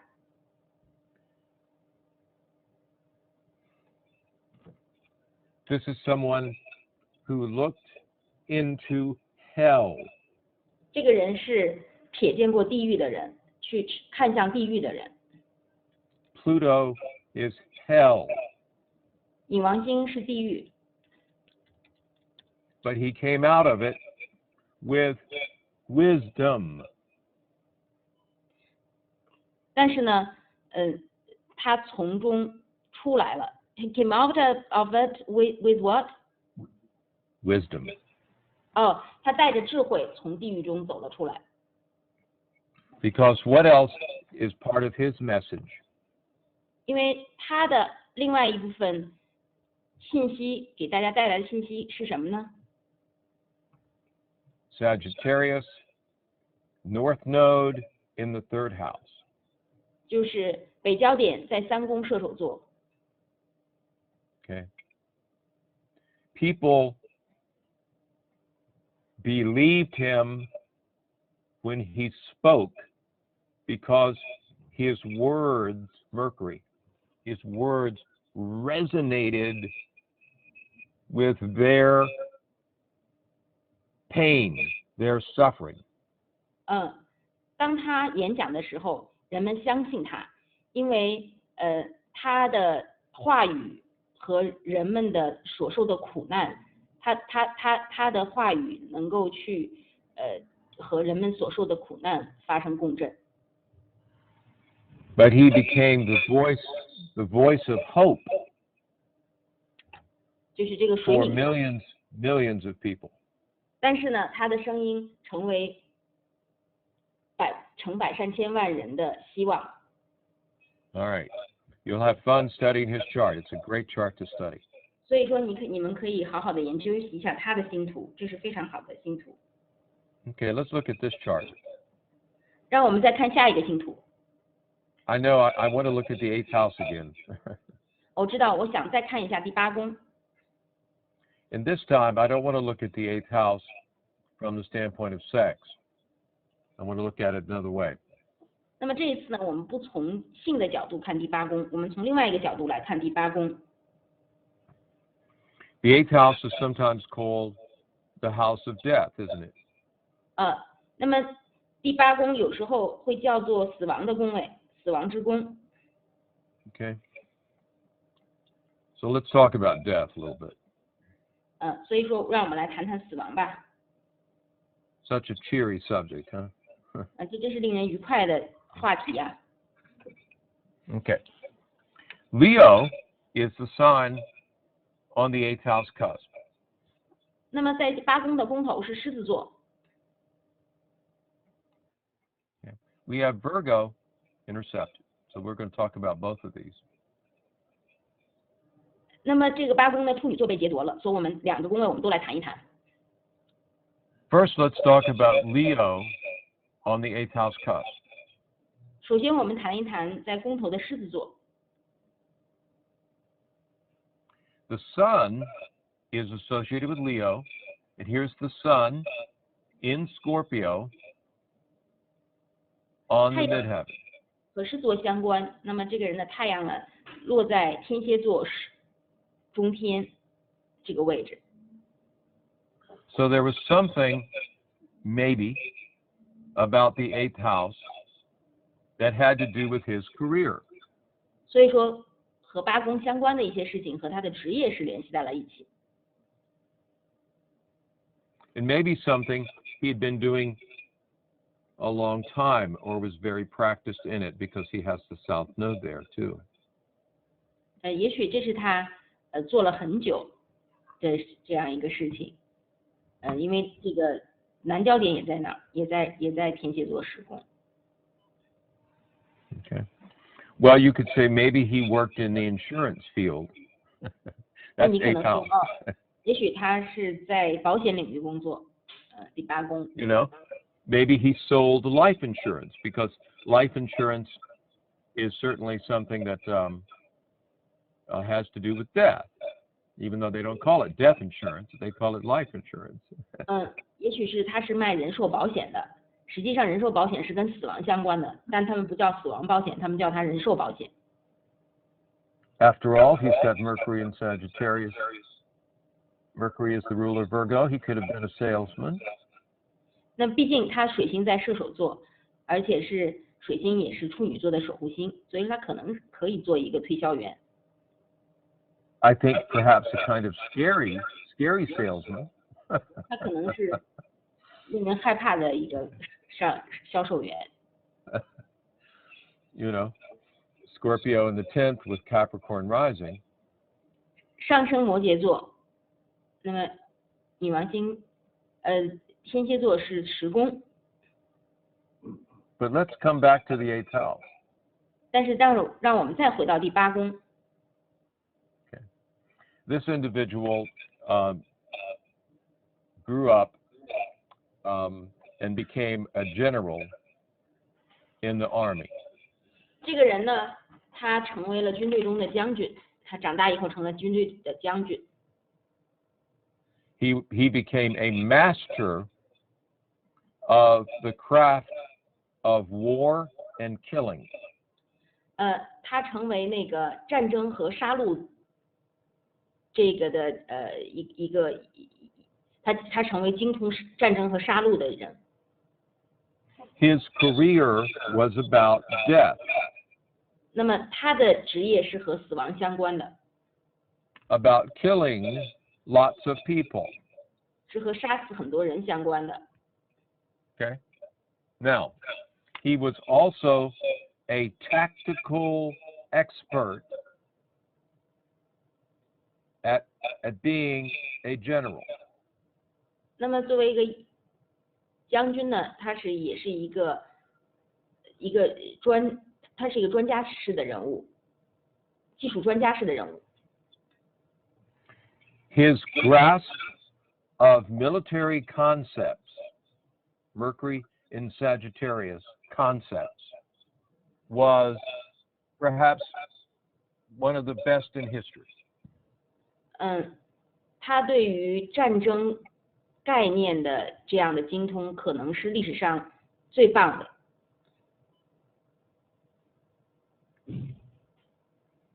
He was probably one of the greatest generals of modern history. 他可能是现代历史上最伟大的将军。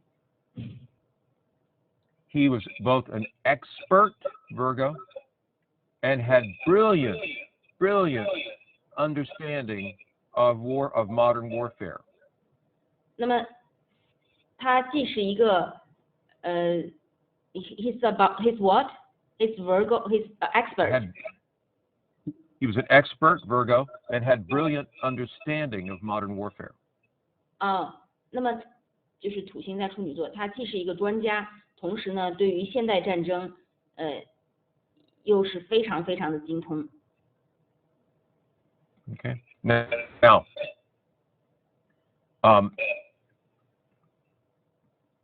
this is also, some of you may know who this is, some of you may not, but this is, of course, as it says, the chart of Erwin Rommel.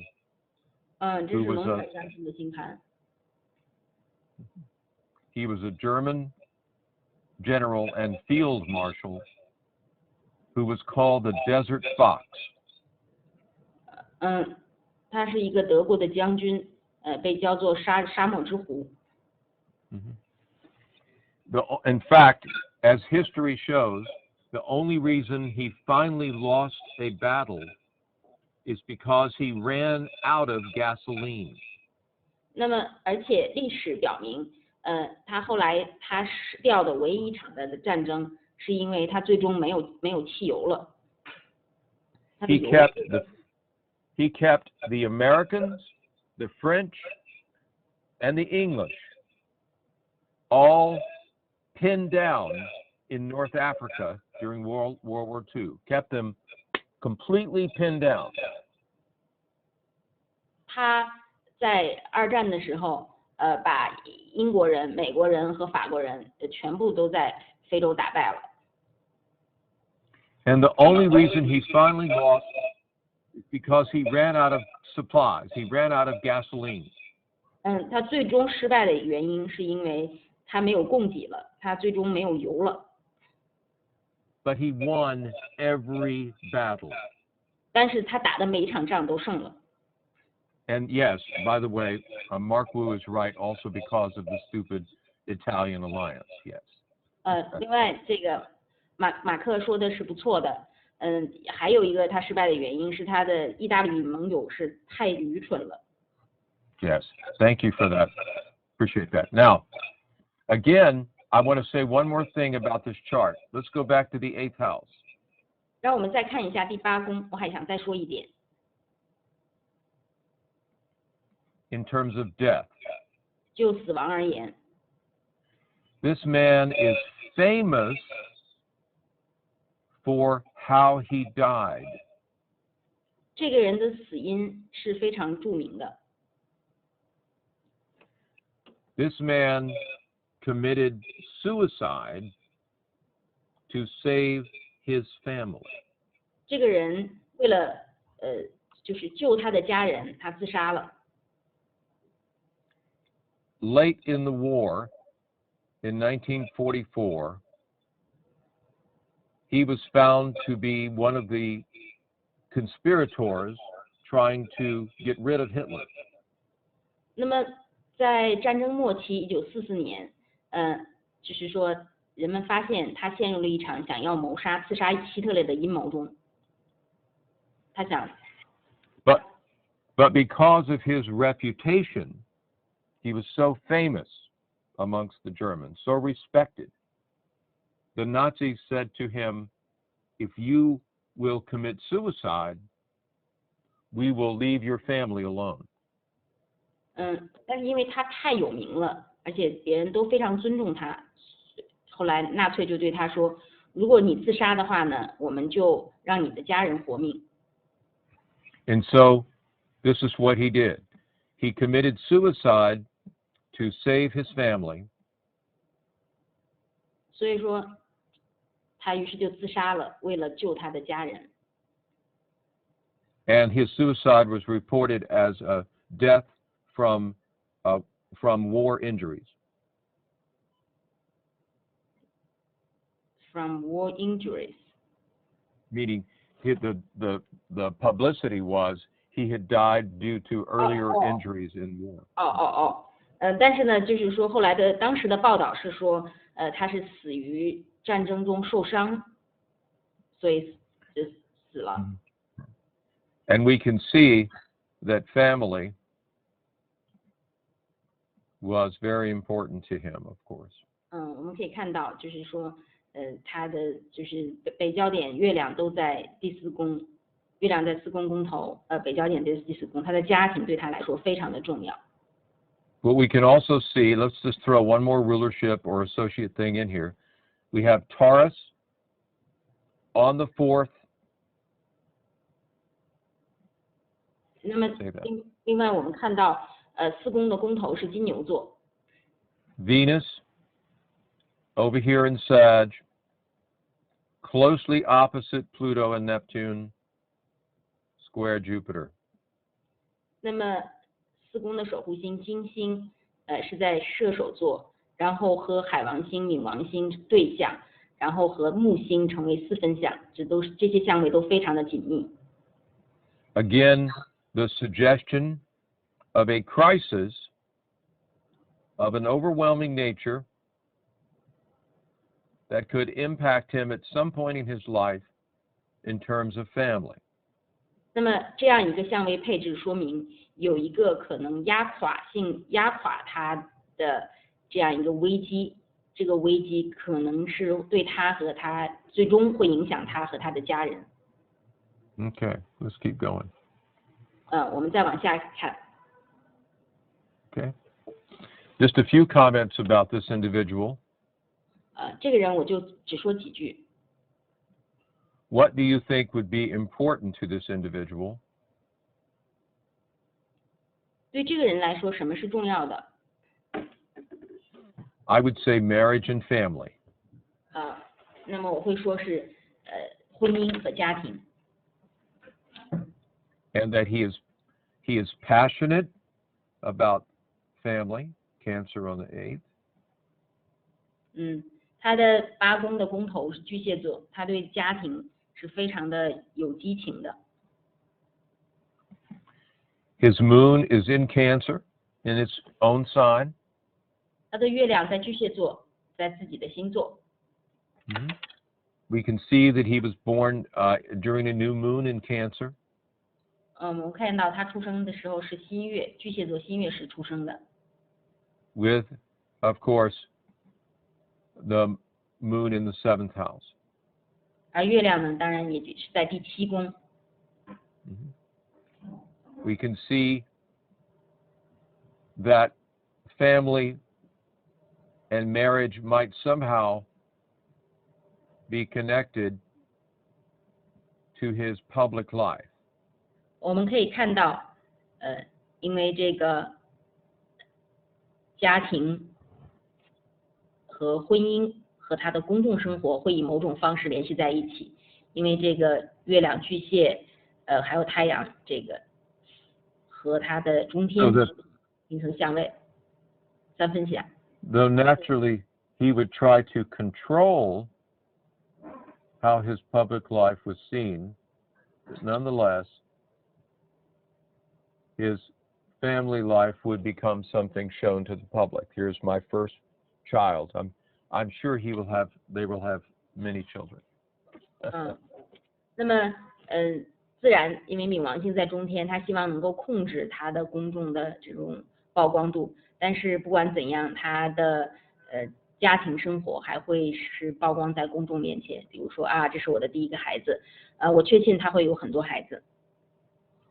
Now, it's also true that he would like to have a partner that is smart, that he can talk to about things, very important to him. 而且他希望他有一个伴侣是非常的聪明，他可以跟他聊任何事情。水星在双子座，七宫的公主星水星在双子座。So he not only wants a good wife, a good mother of his children, but someone who is bright and that he can have good communication with and talk with. Very important.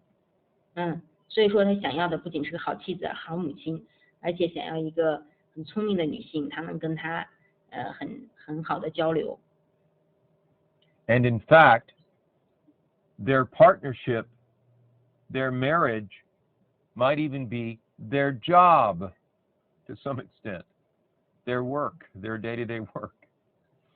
他们事实上，他们的婚姻，可能从某种程度上成为了他们的日常的工作。And we know this is the chart of Prince William, so I will let you have fun with that chart. 我们知道这是威廉王子的星图。Here is the chart of a very interesting individual. Let's take a look at this ninth house, shall we? 那么这也是一个非常有趣的一个人的星图，我们看一看这个人的九宫吧。If you were to have a person like this as a client, 如果你有一个这样的人是你的客户 you would look at it and go, wow, look at this ninth house. Oh my God. 你可能说，哇，老天呀，看看他的九宫吧。Not only that, this person has Sagittarius rising with Jupiter in Sag in the first house. Oh my God. 不仅如此，这个人上升射手座，而且木星也在射手座第一宫。I'll bet this person has some strong opinions about things. 我敢打赌，这个人对于事情都有他的非常强烈的观点。This person does. This is Sean Penn, the actor. He is notorious in the United States for his very strong social and political opinions. 那么这是肖潘，他是一个非常知名的美国演员，而且他是因他非常很强烈的这种观点而。So he is an actor, Leo. 他是个演员，狮子座。But is also, aside from having been a wild young person, he is a liberal, very liberal, and very left-wing. 这个人呢，在年轻的时候呢 ，in his young life, he's what? He's liberal and left-wing. Politically, he's left. Yes, I know. Before you said this sentence, what did you say? He was a very wild, reckless. 在年轻的时候呢，他是一个非常狂野的年轻人。那么他同时呢，他后来他也是一个极端左翼的人士，是一个左翼自由主义者。Okay. So in the United States, his point of view is considered very radical, and he is well known for his strong opinions in philosophy. So I just thought I'd show an obvious one. 所以说，在美国呢，他是一个非常著名的左翼极端主义者，他的观点都是非常极端的。All right. You got such a loaded ninth house, there's just no way to get away from it. 你看这样一个落满行星的第9宫，跑也跑不了。Okay, let's look at this one. 让我们再看 Here 下 we 一个。 have, let's look at the 6th house of this individual. 我们看看这个人的6宫。Now, I want you to know something. I see the sun as more 6th house and not 5th house, because the sun is almost exactly conjunct the 6th house cusp. 我更把这个太阳看成6宫太阳，而不是5宫，因为它跟6宫的太近了。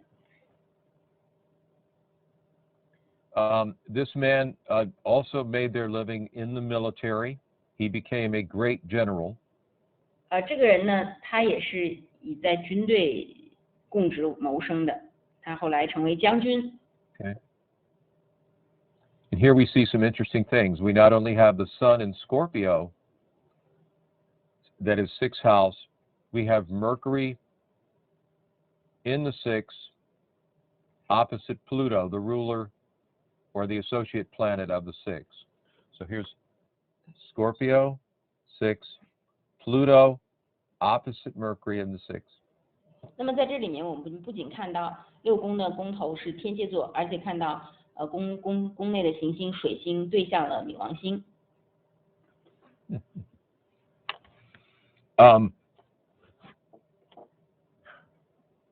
This individual, let's look at this chart. Let's think about this 6th house. 我们想一想第6宫吧。This individual was also had a brilliant mind, but was also very outspoken. 这个人呢，他特别的聪明，但是同时呢，又特别的直言不讳，特别的敢说。He was considered the best general of the United States during World War II, the best. 别人说他是美国在2战时间最棒的将军。But he had a loud mouth. 但是他特别大嘴巴。And he was very opinionated.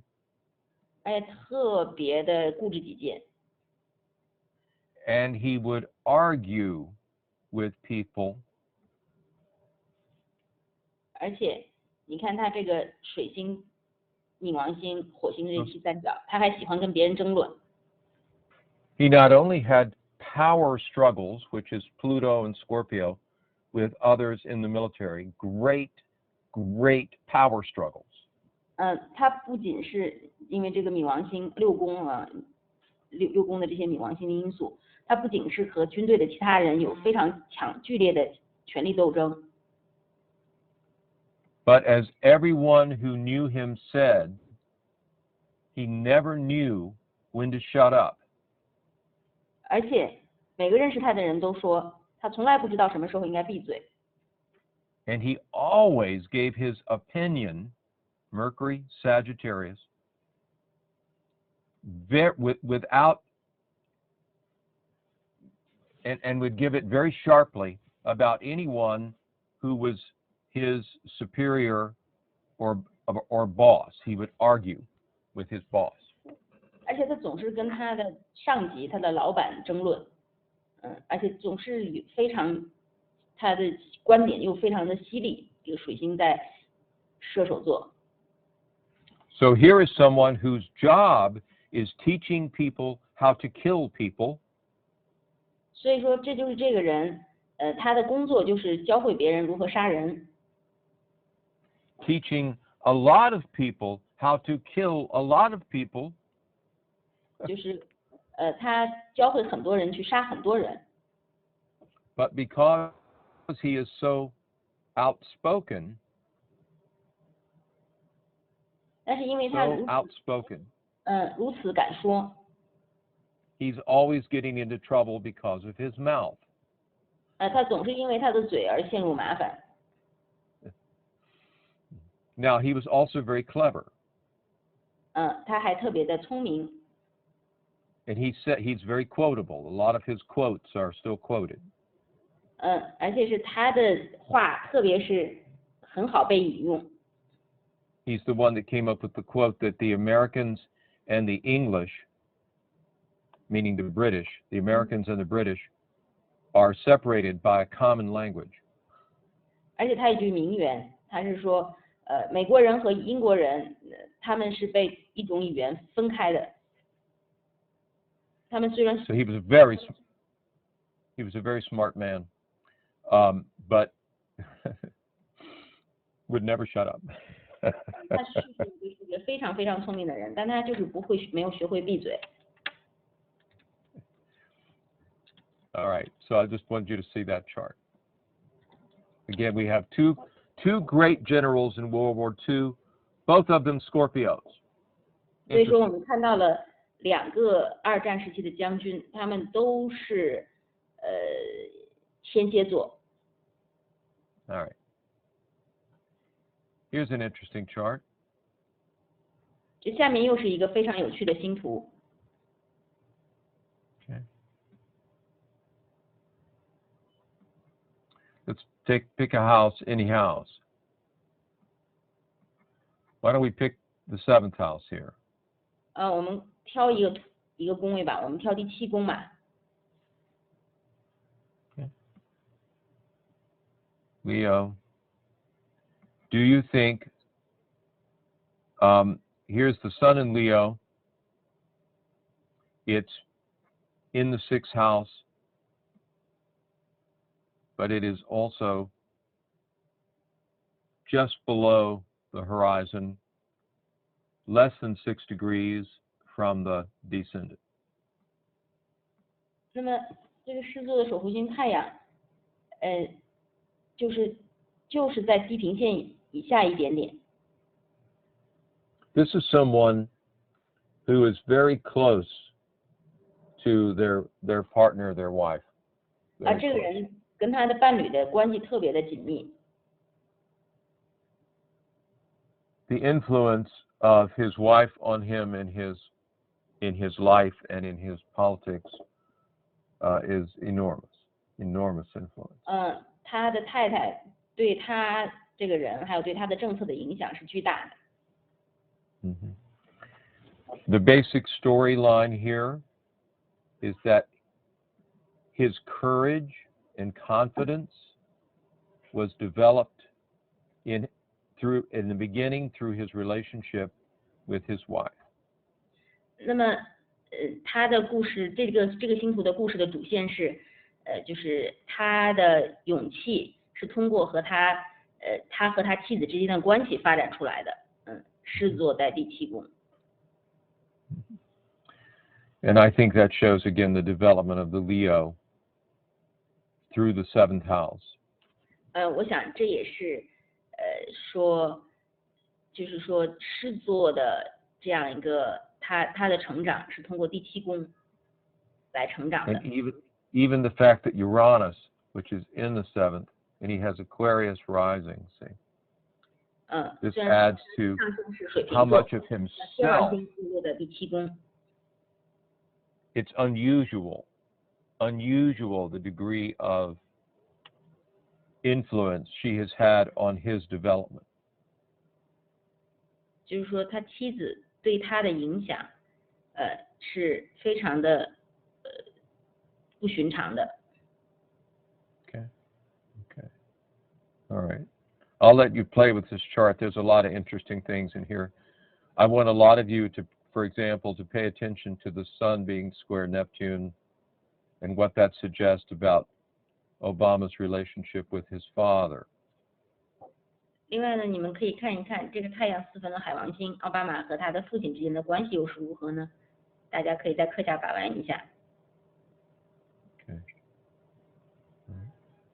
And also, you could look at it from the standpoint of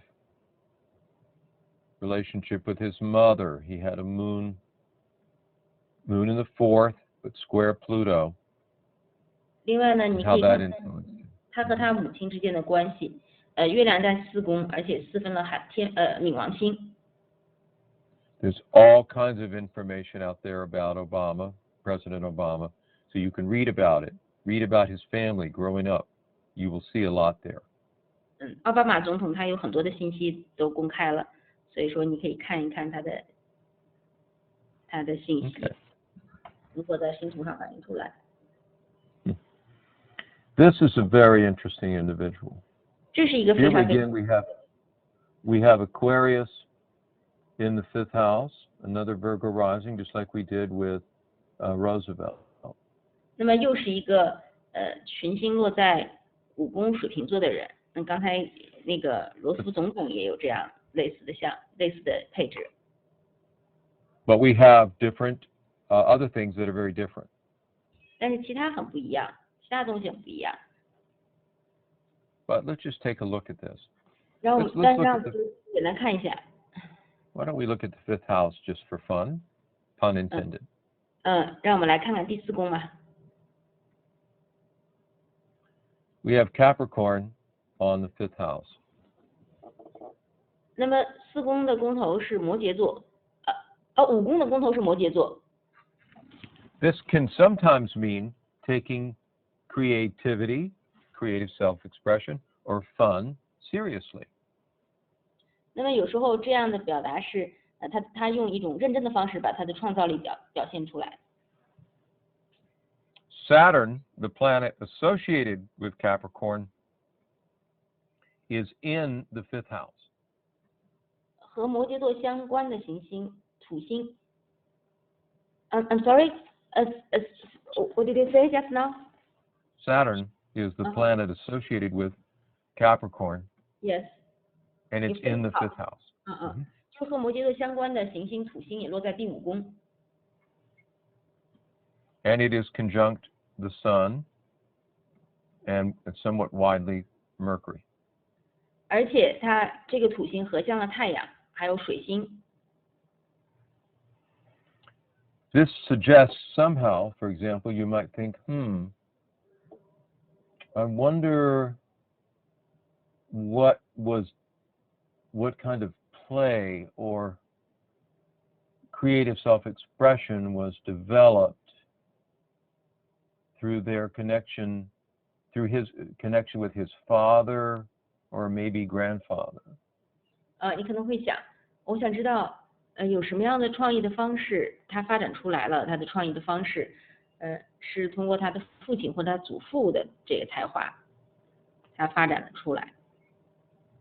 And I wonder what the relationship was like, because over here I see that Neptune is opposite the Sun, opposite Mercury. 另外，我也想知道 So I have two. Go ahead. 因为海王星对向了太阳，对向了土星。So I have two messages. 所以在这里我有2个信息。One is Saturn, which is discipline. The other is Neptune, which is inspiration. 一个是土星，土星就是自律；另外是海王星，海王星是灵感。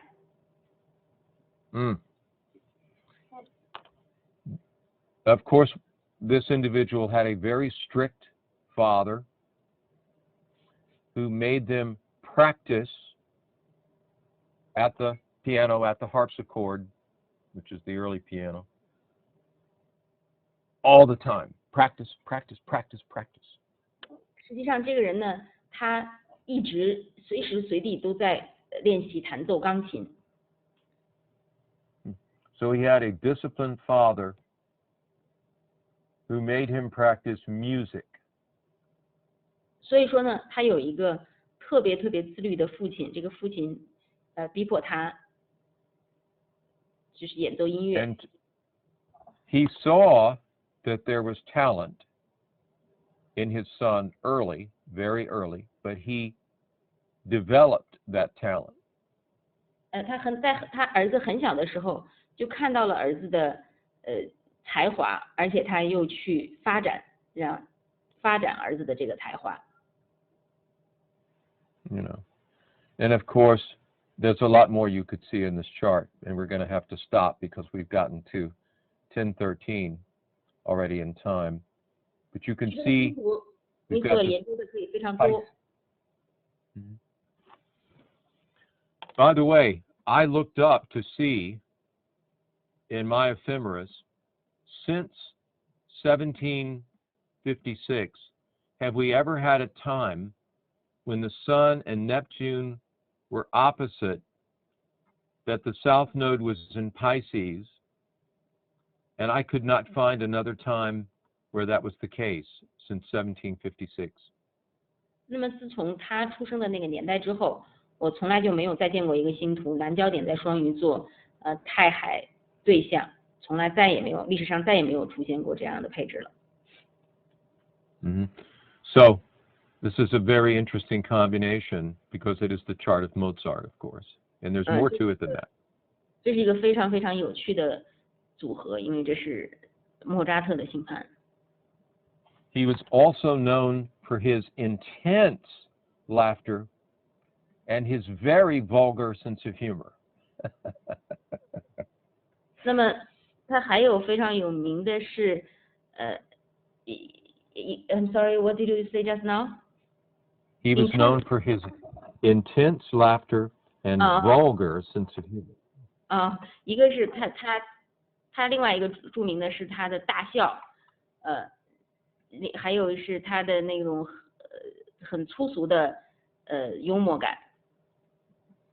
So we will have to stop now. We will pick up next time at these other charts, and we're going to keep applying these principles to these charts because I want you to learn how to use these techniques in chart interpretation. Okay? 那我们下节课我们继续来看例子，因为我希望你们能够学会用那些原则来解读这个星图。So we may start next time. We will start next time answering your questions that came from today, and we will start with the chart of Marilyn Monroe, but looking at very specific things in her chart. Okay? 我们下一节课从回答大家的问题开始，然后来看玛丽莲梦露的星图。Great. All right. 谢谢你。OK。再见。拜拜。Bye-bye. Bye-bye. Okay. Great.